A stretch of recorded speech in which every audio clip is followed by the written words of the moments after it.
K-Wave 6 Radio and our host Kirk Spencer welcome you to our show bringing positive messages to today's world. And now, here's Kirk.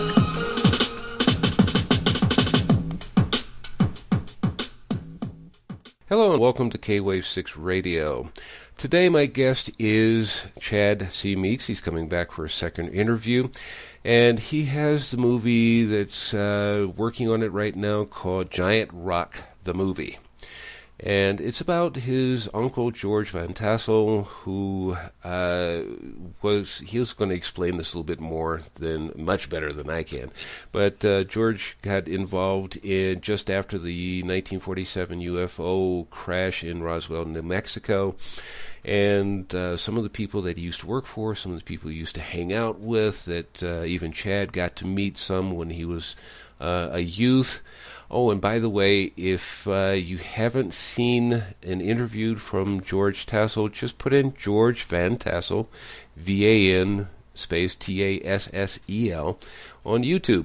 And you can find actually more than one interview there, one of which happens to be my favorite from, I believe it is Washington University or Washington State University. It is actually a television interview from 1964. Also, Chad is going to talk about his own experiences with UFOs, and we're going to start with skeptics. Now, skepticism, even from my book, is one of those things of, okay, I haven't seen it, I don't know much about it, so I need to learn more about it. I think healthy skepticism is a great thing. To go into a state of denial kind of borderlines on, okay, I don't believe in UFOs and you can't prove it to me, but you're leaving yourself open for a question of, are you a religious person? And we can go from there.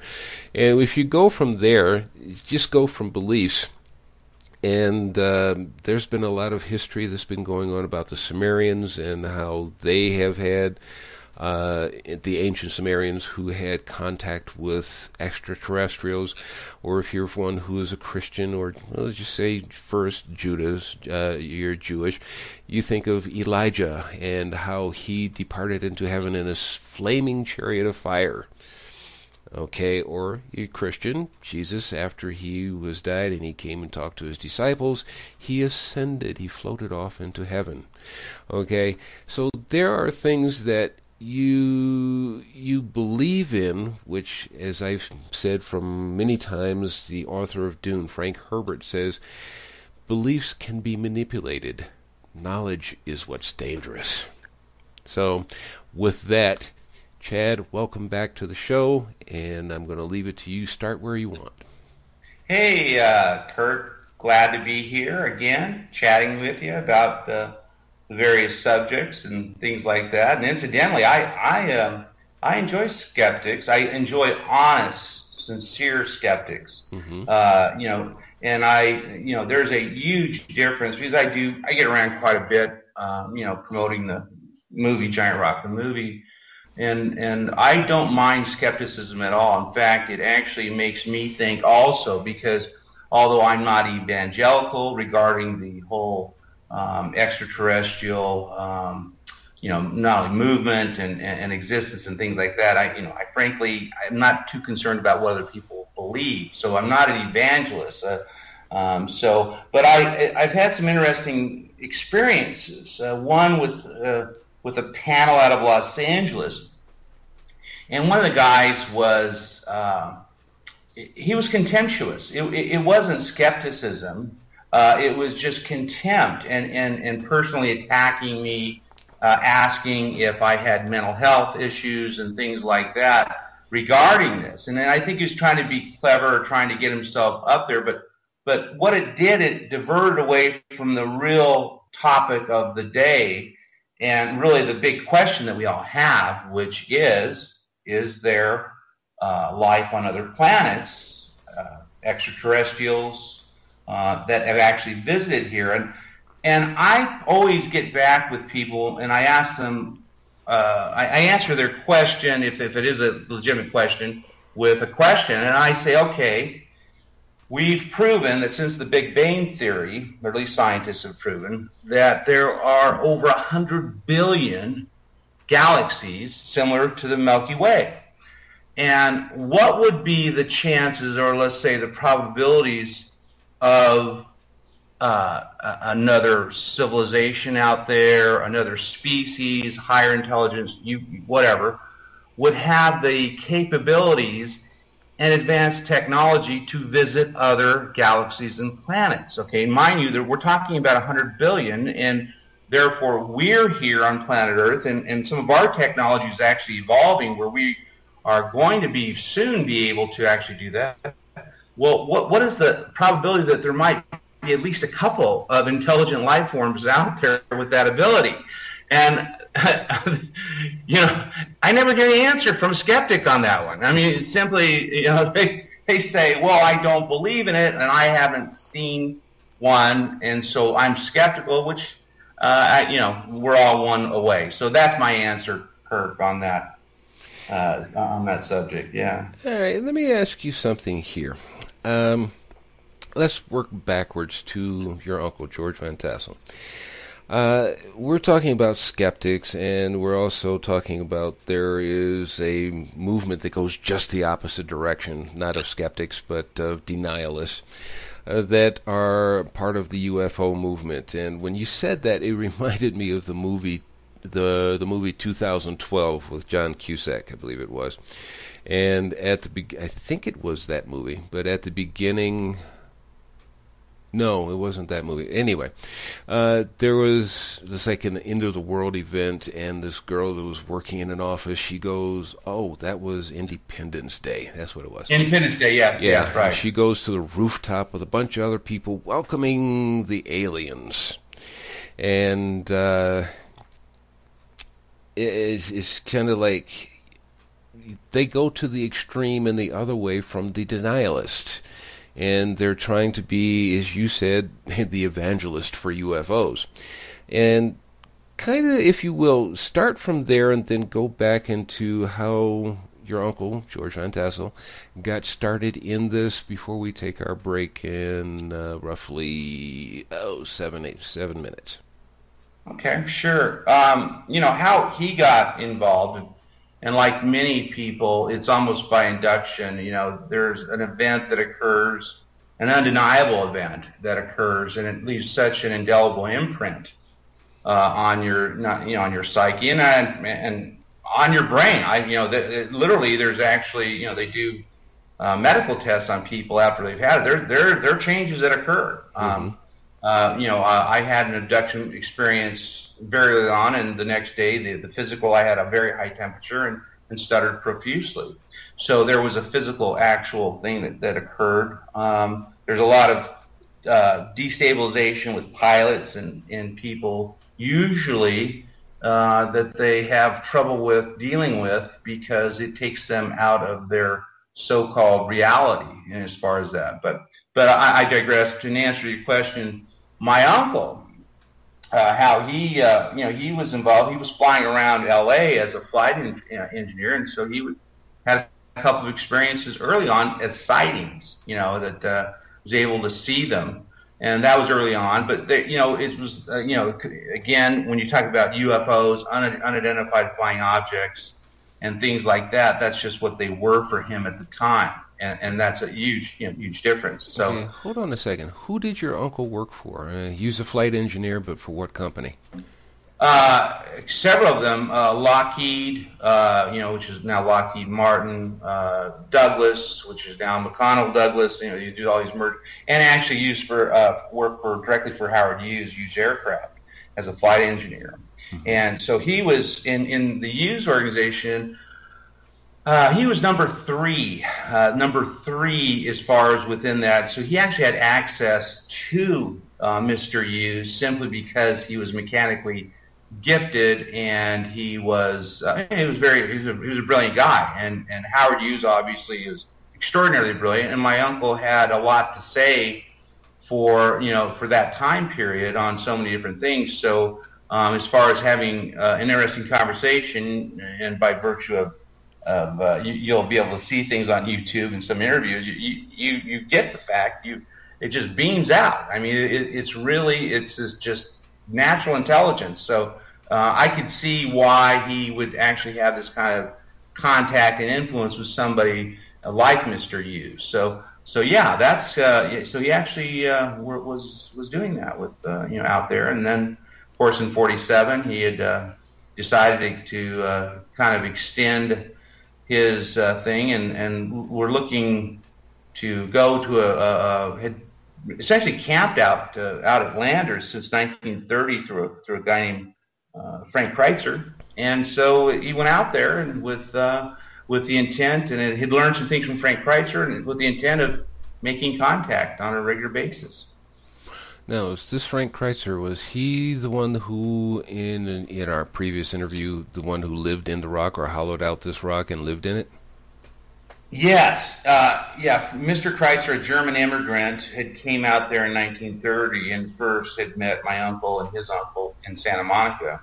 And that's how the connection came from that. And he was a metaphysical, brilliant guy, follower of Nicholas Tesla and Dr. Rudolf Steiner. And again, that whole movement during the time period, you had Annie Besant, Krista Murda, Madame Blavatsky. There was a whole interesting movement going on that kind of went around this, and I guess it was the precursor to the so-called New Age, and people looking at things differently. So that's kind of where he came from.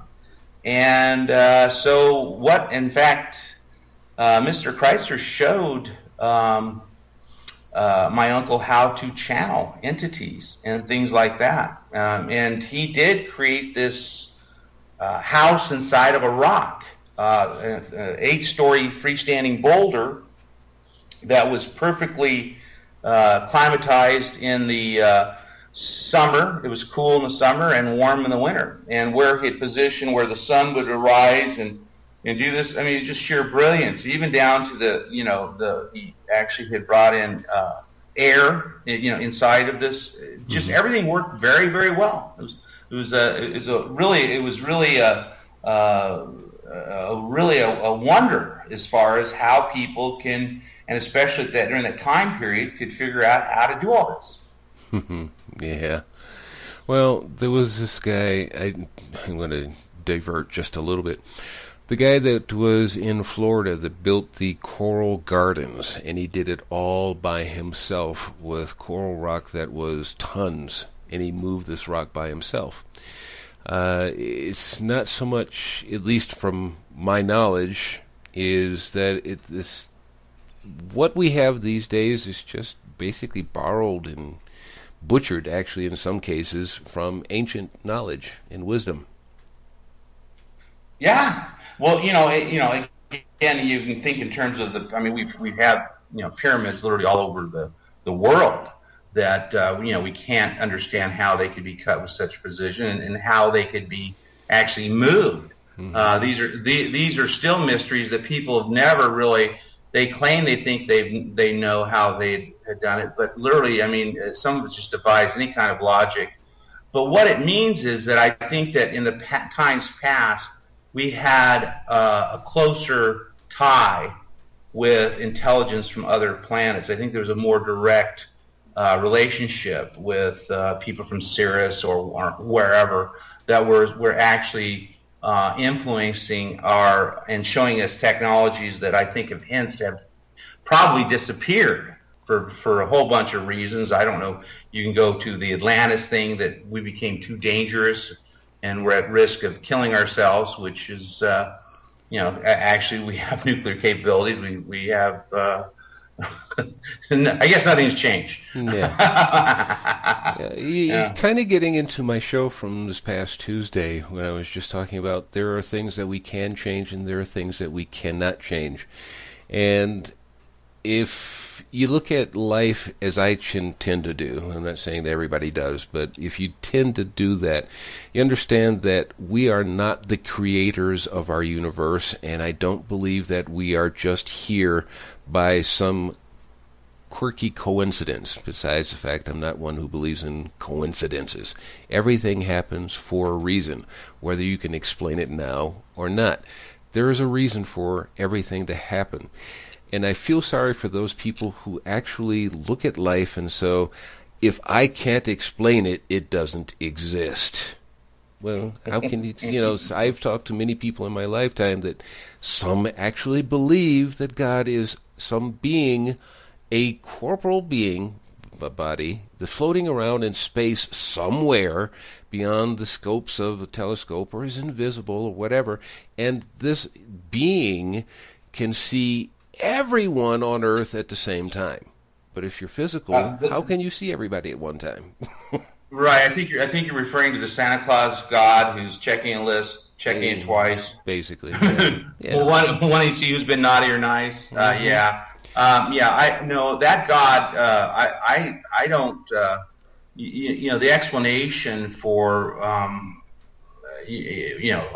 these mass murders and Hitler and Stalin and what have you, and all of just the evil that is allowed to occur, or that actually is that occurs to everyone. It's happening today, in various ways.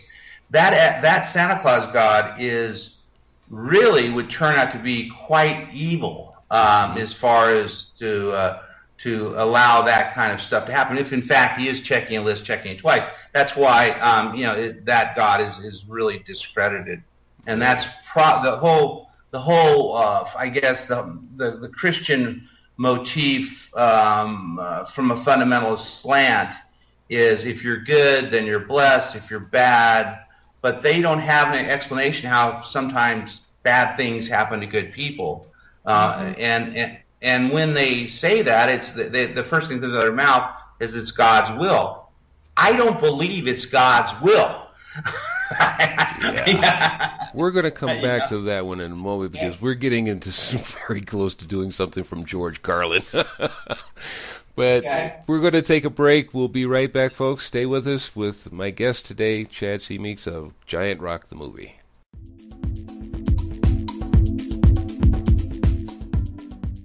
Are you ready to put an end to thinking about how you wish it were and take action? Take this step to find out more by going to coachingbyria.com. And you can receive your free consultation session with Coach Ria. Coach Ria is a certified professional life coach with a passion to help make the difference in the world.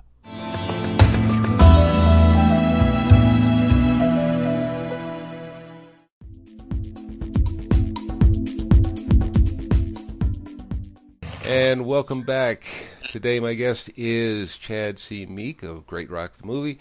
We left off at the break talking about the Santa Claus in the sky and all that kind of stuff, and it has been discredited, but we're also just working at from a point of view that we don't know everything, and just because you have a belief in a particular deity, and I'm incorporating all of the religions of the world or beliefs in the world, even though I don't know them all, but if you have some belief of a deity, then unless you have actually greeted that deity face to face, shaken its hand to know that it physically exists, then you're dealing with belief, and your choice of not to believe that there are UFOs, that there's other beings in the world, that is your beliefs, and yours is one of denial. But I don't want to get into it any further. I'm going to let Chad continue on with his thoughts there. Continue. Well, first of all, Kurt, you bastardized my movie's name. You said it's The Great Rock. Oh, sorry. That's another movie. I'm sorry. Don't kill me. No, it's okay. Giant Rock the Movie. Yes, sorry. I'm just teasing. It's a great rock. Great big one. It is. Well, they used to call it, actually it was called the Great Stone. The Indians call it the Great Stone, but, it's so funny, the play of words is, Great Stone, Giant Rock, and my gosh, I guess there's all kinds of names you could throw around with that. But anyway, I digress as far as that. It's just funny, but yeah. As an example, like, people ask me, well, were you, when you had your abduction experience when you were 4, number one, how do you remember that? Well, usually when something of that nature occurs, you remember it. Oh yeah. And yeah, I mean, you would, yeah, I mean, and then the other thing they said, well, maybe you were dreaming, and I've had some pretty vivid dreams, but nothing compares to that. So based on my own experience and my own belief in my own experience, I have to say that this was not a dream. This is an actual real event that occurred to me. Of course, that's something that I have to tell people. Now, I have seen UFOs, which are since then.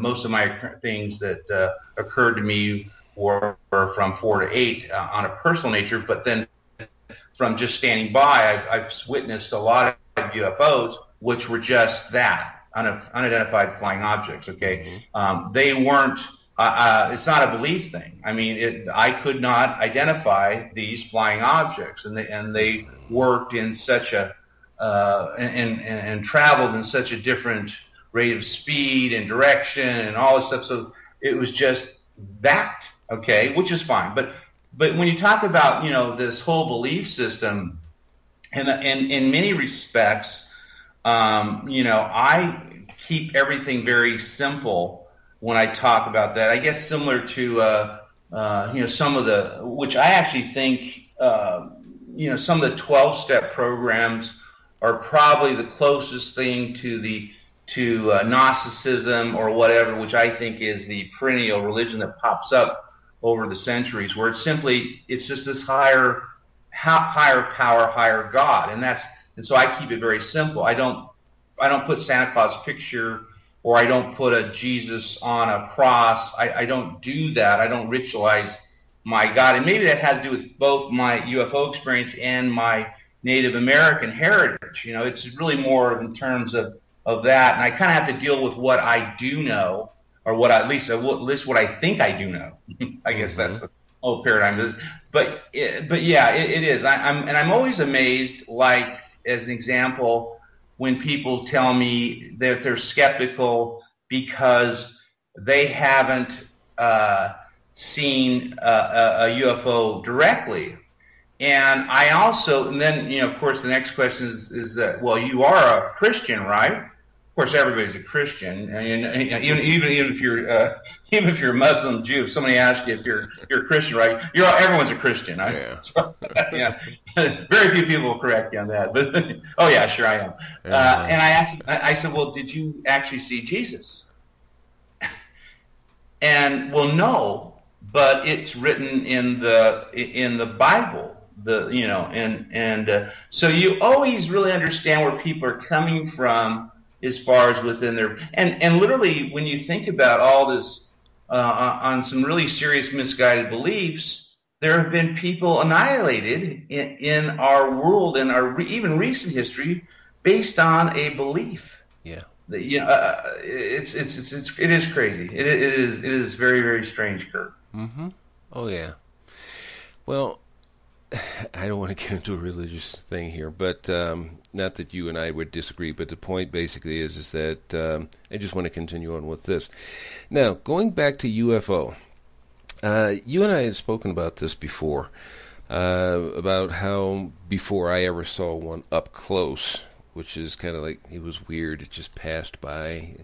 For those who don't understand, I'm not going to get into all the details now, but in the first interview with Chad, I was telling him about my experience, not by being abducted, but by seeing one that was so close, I could have removed my glasses. I'm nearsighted. I'm not blind without my glasses. I can drive in the daytime without them, and do quite well even on the freeways.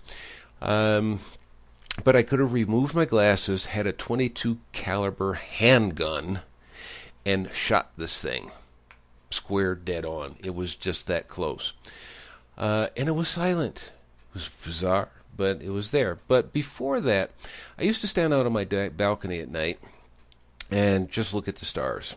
And I'm only like roughly 15 miles, give or take, outside of Mexico City on the northeast side. And I used to stand outside on my balcony and just look at the stars or the moon or whatever was out there, as long as it wasn't cloudy. But here in Mexico, we don't have too much of that. Even during the rainy season, it just usually comes, drops its rain, and leaves, and the sky is clear again. But I was looking at the stars one night, and there are some stars that were blinking. And I noticed there's only a few, very, very few, that actually blink. And the rest of them are just a steady light. Didn't blink, didn't flash, nothing. So I would watch the ones that were blinking. And to make a longer story short, I watched a few of these actually change position, like in a square S. In other words, go to the right, stop, down, stop, left, stop, and, continues on. And in other words, it wasn't a curved S like you would expect to see a helicopter, an airplane, whatever do. And it's just a square. And it would just move to another one that was blinking. So I asked a friend of mine who is ex-military, who was in the Gulf War. And so he's a young guy. He's actually at this point only 34 years old. And I used to ask him, I said, you had a lot of friends and family in the military. You were in the Marines. You served over in actually, he was not in the Gulf War. He was in Afghanistan. And he's a Marine. So I asked him, I said, do we have any aircraft that could hover that high in the sky at night? And why would they have a light on that can only shine for so far of a distance, aiming it into basically Mexico City, which has got a lot of lights, just like any other major city? And what would be his purpose? And and he really couldn't come up with anything. Now, I'm not saying that I think his DARPA wouldn't have something like that, but the point basically is, as Chad said a little bit earlier, we're talking about an unidentified flying object. What is unidentified? I can't identify it. One, is too far away, and I don't know of any vehicles that could do that. So, Chad, what are your feelings on that? Well, if I put my skeptic's hat on, right off the bat, Kirk, I'd have to say you were probably under influence of some very strange exotic drug, because obviously you saw something, right? And I live in Mexico. There's one, or you suffer from some other form of mental illness that that you weren't medicated at that particular time, or you'd fought with your wife or girlfriend, and I mean the whole litany of stuff would be that would be as far as that. Or here's one for me. Okay, again, it's the same thing. I agree with you. You saw something you can't explain, and actually, even your Marine friend, even if he was on the even on the inside, he wouldn't know absolutely for sure either way whether we even have the technology to to actually produce that kind of stuff. And or when I say we, I'm thinking the United States. It could be the Soviet Union. It could be Uruguay. Who knows? Maybe Uruguay has a secret space. Yeah. So you go down that whole thing, and but the thing is that most people have to resolve that as far as the whole thing, and it's messy. It's not very clean because, like for instance, again, getting into the whole belief thing, those are almost, you had a very personal viewing that you didn't, that you had, and so it gets messy trying to explain it to others. As far as that particular vision of that, of your vision of seeing that, and but I've just grown to accept that, and just say, hey, listen, when somebody, now, for instance, people just assume that everyone that comes up to me and says, hey, I've had a UFO experience, they think that just me, because I'm involved in the I guess the biz and then making a feature film and what have you, that I for some reason just accept at face value what people tell me, and my natural inclination is saying, yeah, you're just saying that because I'm in that and you want to be my friend, or there's some other ulterior motive, or you want people to recognize you, or and those, I have the same things that go through my own mind. Yeah. But having known you, I mean, and with our, having talked to you before, I doubt very seriously that you have any interest in bringing any outside attention in any way, shape, or form. As of me, also, and actually the other UFO experiencers is the same way. Most people, majority, there are obviously some nuts and fruits and all kinds of variety of organic matter that are in everything. Yeah. But for the most part, it just isn't that. It's just they're just stating a truth that they believe is a truth. Mm-hmm. That's it. Yeah.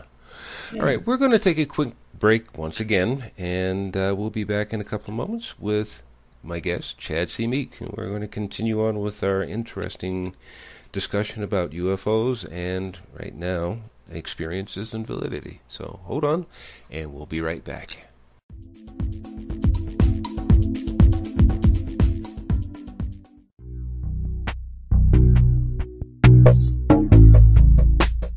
Hi, this is Amy Young of JSJ Phone.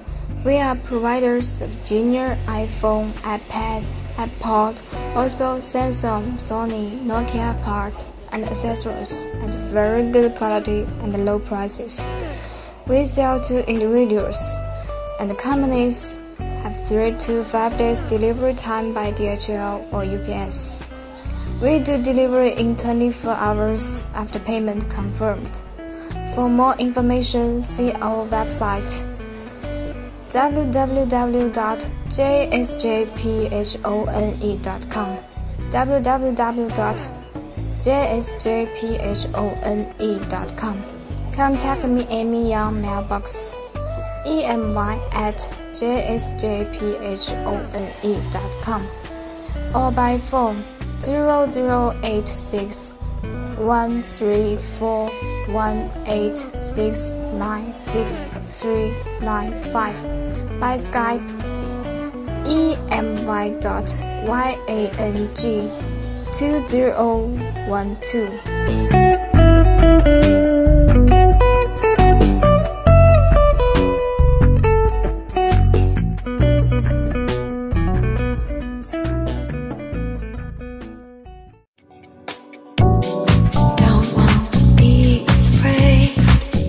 Need a website or a webmaster for your business or hobby, a wordsmith for a research project, or for a script, an article, or even a language translator?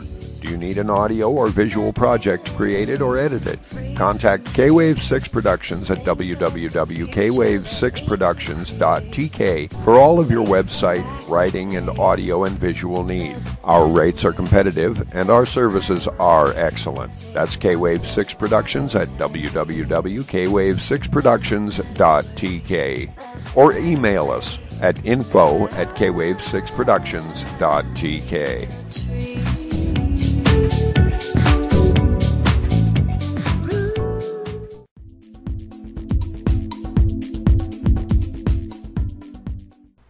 And welcome back.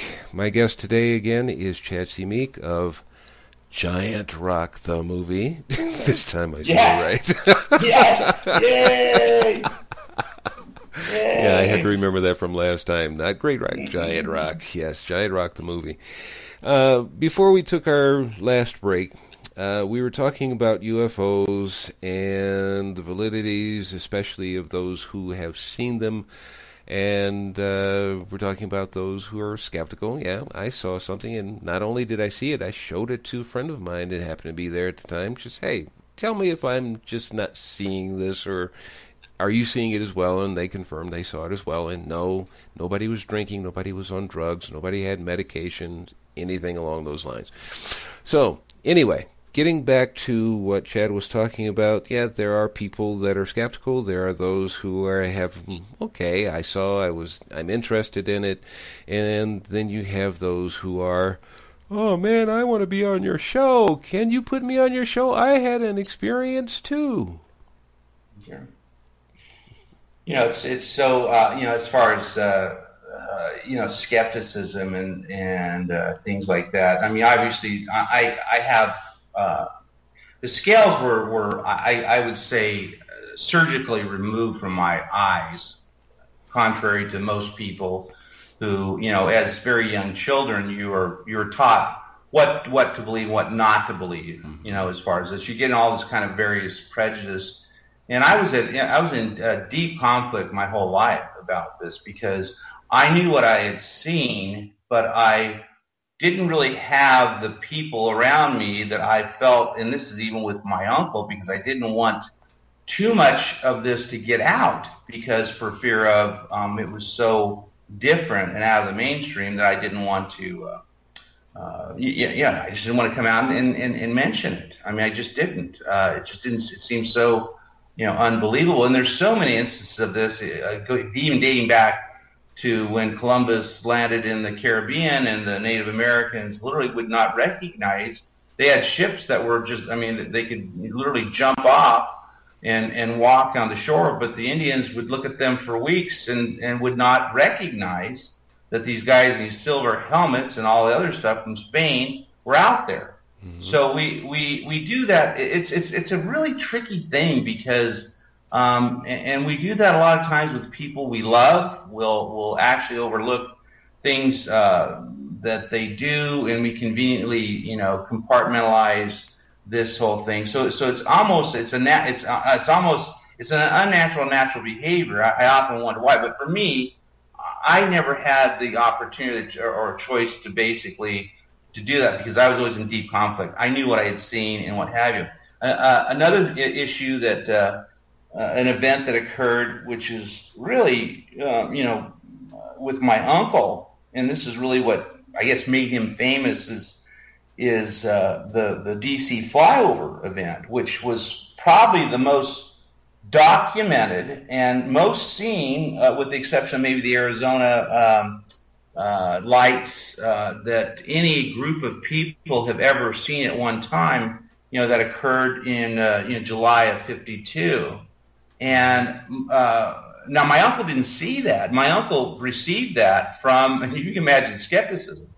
My uncle had received the information from his channeling session that because of the above-ground nuclear testing that was occurring in the United States and in Russia, that the aliens had commissioned him as their mouthpiece, the extraterrestrials, to basically tell them that it was dramatically harming not only our own environment and ecology and what have you, but it was destroying parallel universes, which, at the time in '52, you probably could have, my guess, worldwide 500 people that would even know anything about quantum physics, quantum mechanics, let alone, parallel universes. Just very, very limited amount of people, but so they were talking about that. So you can imagine some of the skepticism when he decides to send out vis-a-vis proof via telegram to various media outlets and the government of the United States that there was going to be a flyover, in July, substantiating why they were there, and it occurred. So even today, you have people, on both sides of that, and it gets far removed, because in real time we're talking about maybe over 60 or 70 years that this event had, or 60 years that it actually occurred. So, again, it's so subjective as far as that whole thing. But one thing that's interesting about that particular thing, number one, it happened. They were there, and they actually were there for days. He got my uncle on, got him very, very well known in UFO circles and what have you, and along with the government. But that was the interesting thing. But more importantly, the amount of people that actually, and including people in radar operators, in various airports and military, etc., that have come out and says, yes, I did see that.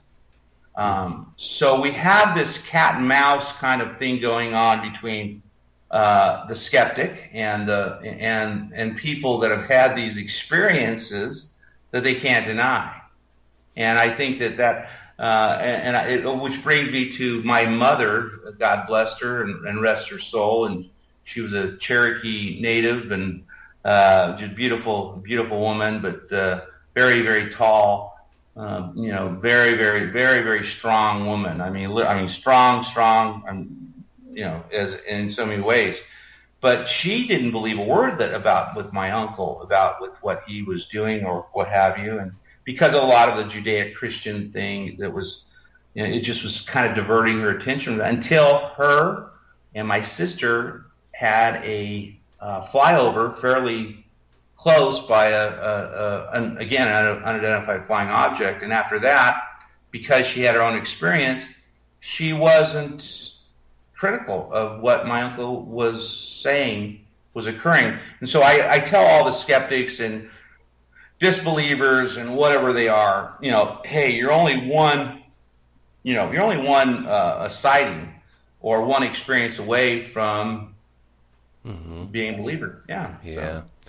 Let me ask you a couple of questions here. As you went back in time a little bit, so do you have any knowledge or comment about the UFO sighting during World War II over Los Angeles, one that the military fired upon and didn't hit anything? That was, do I have an opinion? I believe very much that it occurred. And that was also, too, that's lower on the totem pole, but the military scrambled planes and they shot at it. And there were a lot of, and again, that moved in a very, very strange way. As far as that UFO, it would slow down and stop and what have you. And that was well documented. And did it occur? I believe it did. As far as that, I mean, I really did, just by eyewitness accounts of explaining how the craft moved.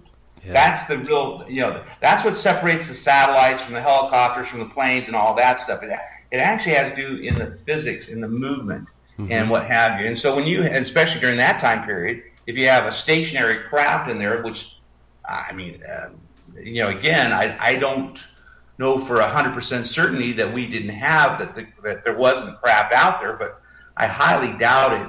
And so it makes that, now today, with all the Area 51 and all the others, the rumor mill and all that stuff, when I look out, and I actually saw one that was outside of my house, outside our ranch down here in Baja,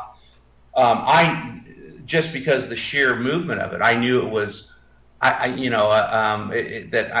it probably wasn't one of ours, but if it happened, if it happened 20 years ago, I would pretty much, the percentage of me knowing that it wasn't occurring would be by far greater. So I think as you time,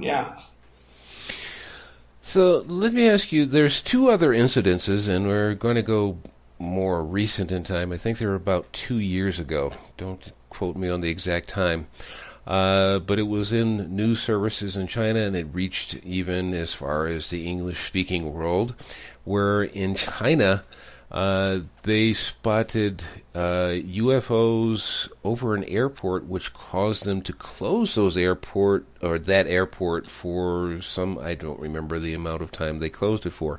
But one thing extra, the UFO that I saw here in Mexico, now, I don't know if you've ever been to Mexico City, or the listeners included, but where I live, the airport, the Mexico City International Airport, is just due southwest of us. In other words, we're on their glide path, which was kind of strange that this UFO would be anywhere near their glide path.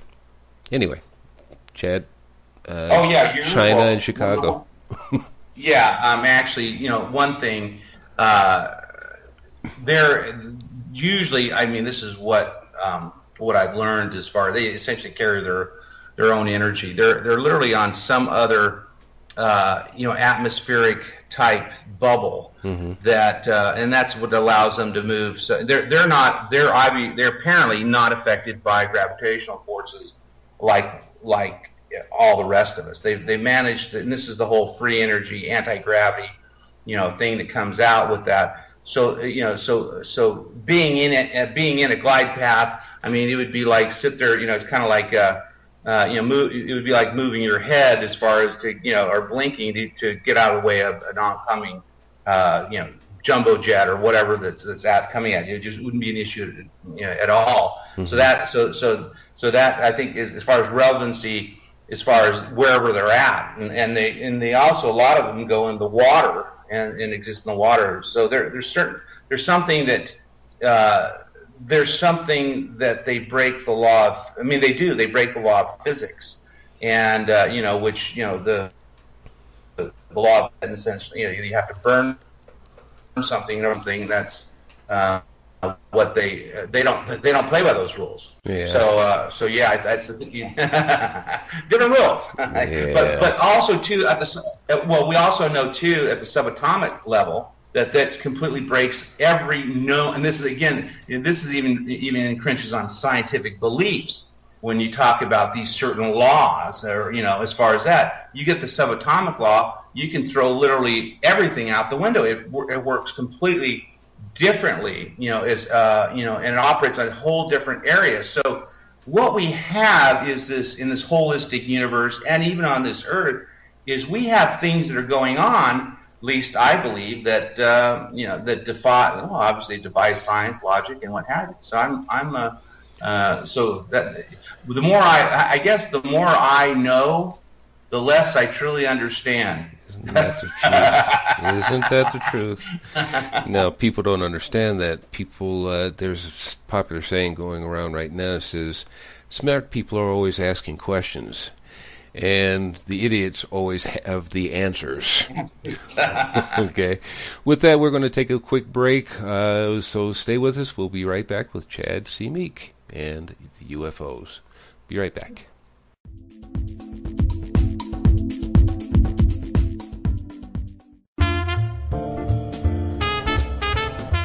Hi, this is Pat Kammer, author of Love's Voice Changes You, Book 1. And I now have Book 2, which is called Hello Awesome, Message from Spirit in Pat's Patters. Buy your book from Amazon.com.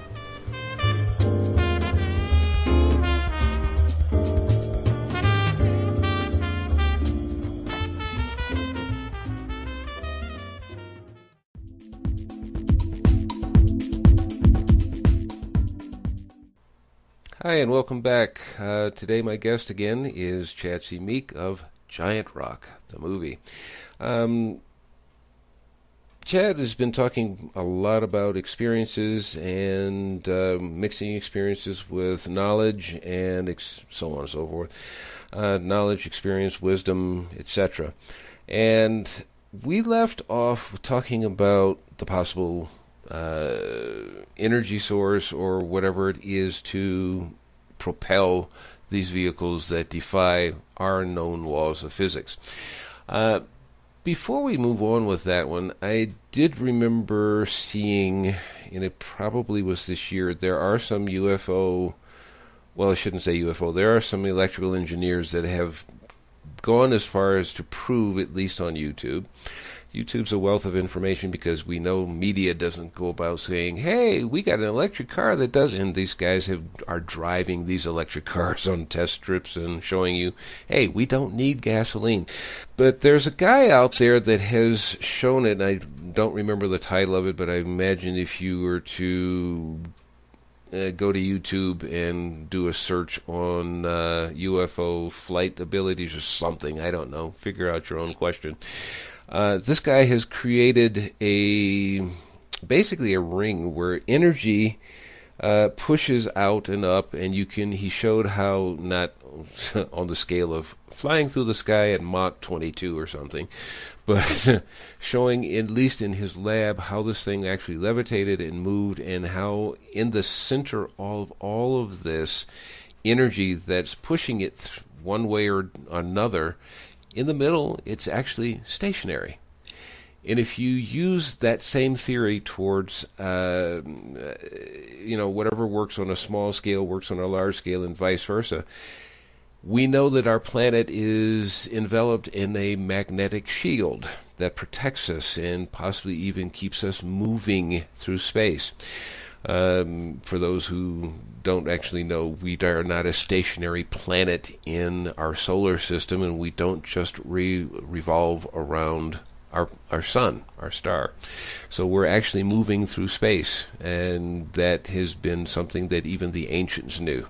So, with all that being said, where can you take us on that thought, Chad? Well, I mean, it's all of these things, including our bodies. We're actually universes, our own self. We're really universes within the universe. Everything is in fact related. But we're actually, I mean, and we're well crafted. I mean, people think in terms of,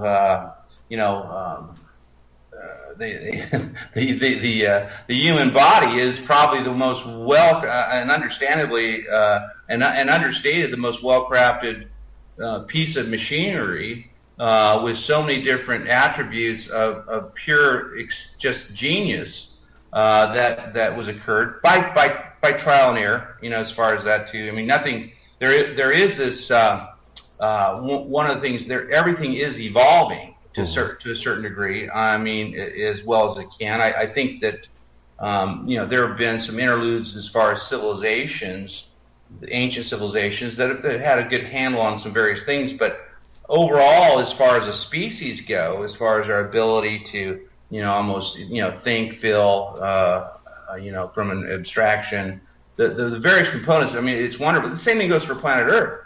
And actually, they're finding the core has its own mechanism, working. So all of this thing, they're all fused together, working in harmony, down to everything. And so it's really a marvel as far as what has occurred.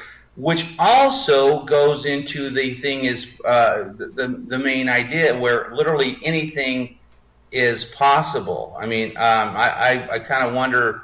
You're only limited to the amount of consciousness that you want to throw at a particular subject. I mean, granted, we're all not going to be brain surgeons and astrophysicists in this lifetime, but I used to think that that it would be an impossibility, but coming from where I came from, my own lack of organized or formal education, and where I am, and the people that I've been involved with, including my uncle, which he never went to college. In fact, he didn't graduate from high school. So at least I'm not sure if he did or not, but he. Well, maybe he did graduate from high school. Actually, I take that back. But he was, he wasn't a formally trained astrophysicist or all that stuff. But he was a brilliant inventor, just like Howard Hughes. I mean, there's just, so if you can tap into this consciousness, this higher self, this universal mind, which stores all this information in given an amount of time and reasonable, then I think that we're capable of incredible discoveries. I think that as far as that can do that, I think it's more or less up to us and what our perception is. So I think that is like this guy inventing like the Tesla motor car. Well, that's really not, the technology is not even new. It was just technology that was suppressed. And we have to deal with the various politics of the world, and we still are dealing with that. I mean, we have a bunch of lunatics, or absolutely madmen from top to bottom, who are actually running things, for very selfish purposes, their own self-aggrandizement and glory, that they lose sight of what it really is about, which is about. It's not about anyone. It's about all of us and about what we can do. So, with the collective, everything's possible. But we're literally in this political phase. I think we're coming out of it. I sense that and I think eventually they're going to give up trying to do this division and try to, like, for instance, my uncle used to say. And I was very confused. He says, "See this, Chad?" He says, "We don't need to run gasoline in automobiles." And of course, when there's a gasoline station on every corner and everything's running, and you have a guy that's telling you this, I would scratch my head because, I said, I know you're a brilliant guy and from a very young age, but but it's kind of, but they're referred to as visionaries, and I think we need a lot more of them. Well, yeah. I'm sorry. I have so many things on my mind at the moment, and we're running out of time, as we both know. But I'm thinking about your father's age and what he lived through, and he may have heard, I don't know, of Nikola Tesla, who actually had a car.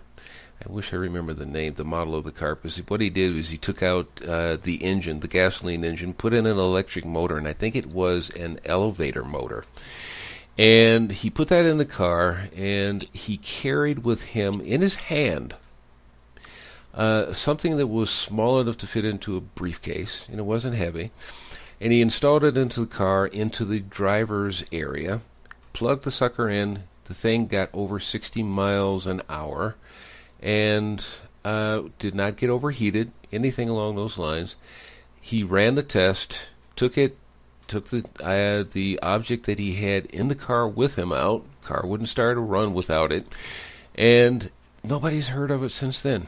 Nobody know where he put it. Well, that's what we're told in the public. So, right. Well, it also, very few people. There was a documentary that was out there. Who killed electric car, what have you. I thought it was fairly interesting. But also too, most people didn't know, who grew up in L.A., that there was a full subway system that went all the way through the county, and you could, and it was really, that had all the easements, and actually, I think it was Firestone and Standard Oil bought all the shares up of it and basically caved it in.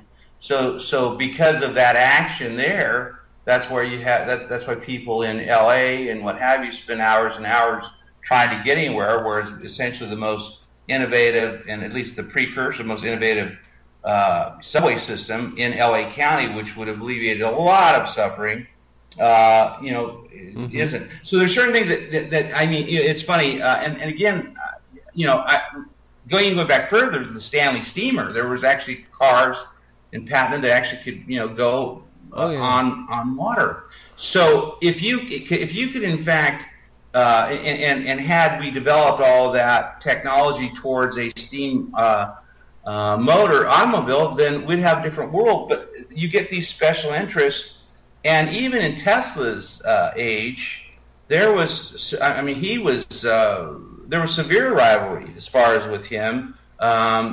He of course came up with the alternative current versus the main product, which was this gigantic wire that literally you can touch it, you die. Yeah. But there was actually, they were making a case that he was a nutcase and that it would never work and that the world would blow up.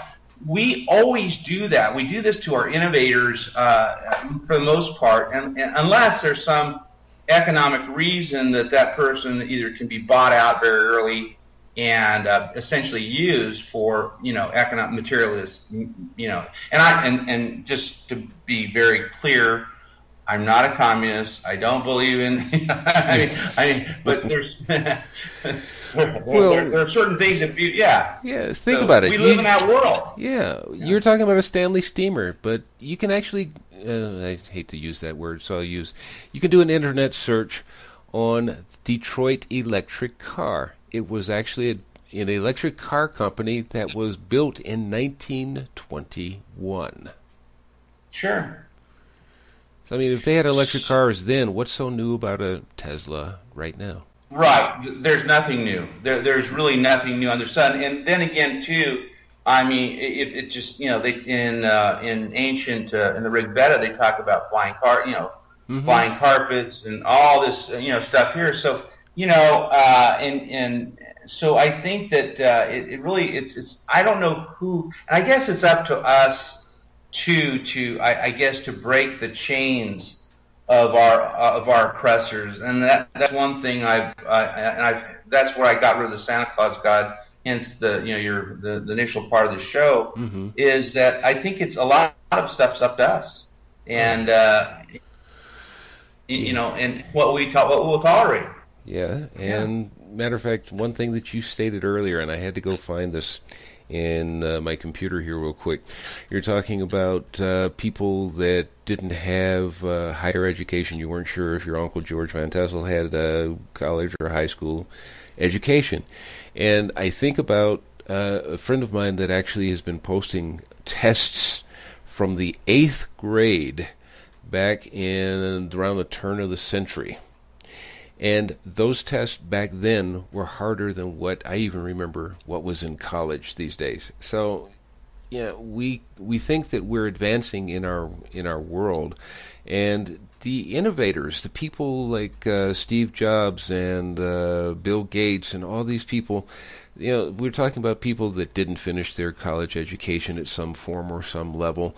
What's his name? Henry Ford was not a mechanical engineer, but yet he created Ford Motor Company.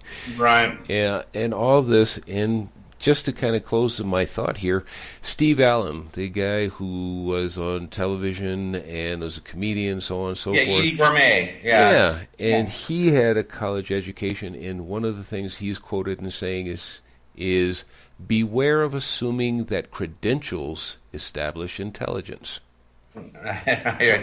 Well, I can even go one step further because, there's some listeners that may have, which I've been a sufferer of learning disabilities, also runs in our family and what have you.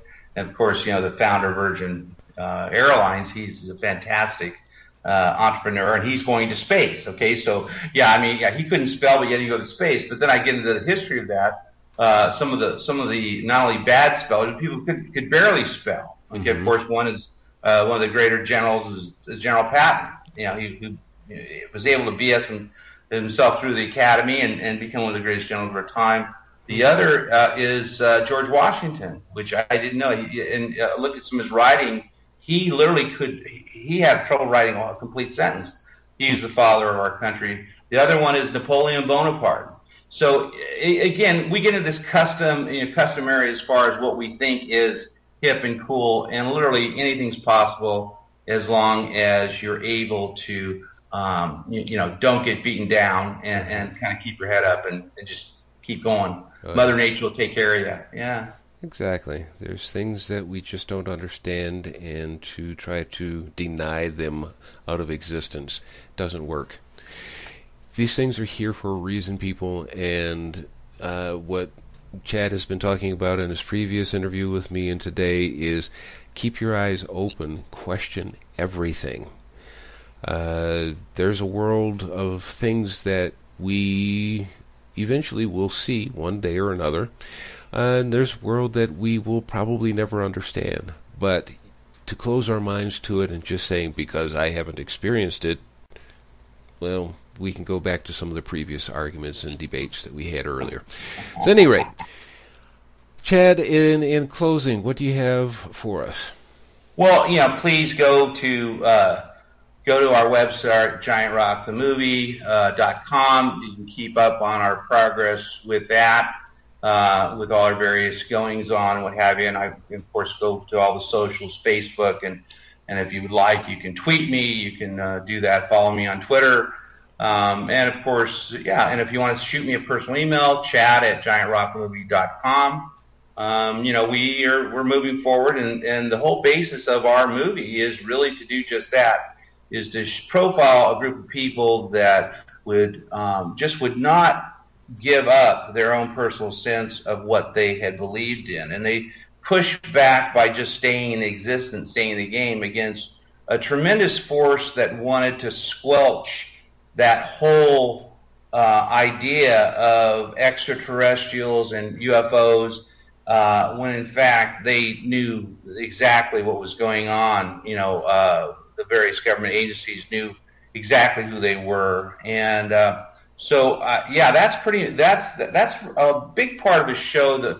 One of the things too is that we have a general thematic, and it is of reluctant heroes, of people who really didn't want to be in the limelight, but because they were forced out, they continued against all odds to speak the truth, and they were pretty scary, and so when we get this thing done, it'll be a thrill a minute, and you'll get to see things. But the biggest part is I want to, and this is what comes through the screenplay, is that it's very inspirational, and it will show.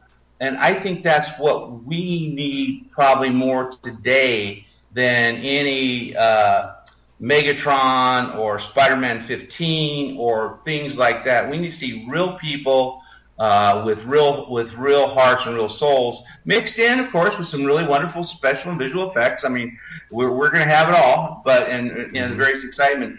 But I think that that's really what people need to see visually and be able to incorporate and take something away from the movie theater versus there are roller coaster rides, there are amusement parks, but Giant Rock, the movie's not that. Well, it's a little like that, but it's, you're going to remember the ride versus getting out of the other movies, the other ones where you won't. Mm-hmm. So please, like us, love us. Actually, if you dislike me, put dislike on the thing too. You can do that too. I don't know why anybody would want to do that.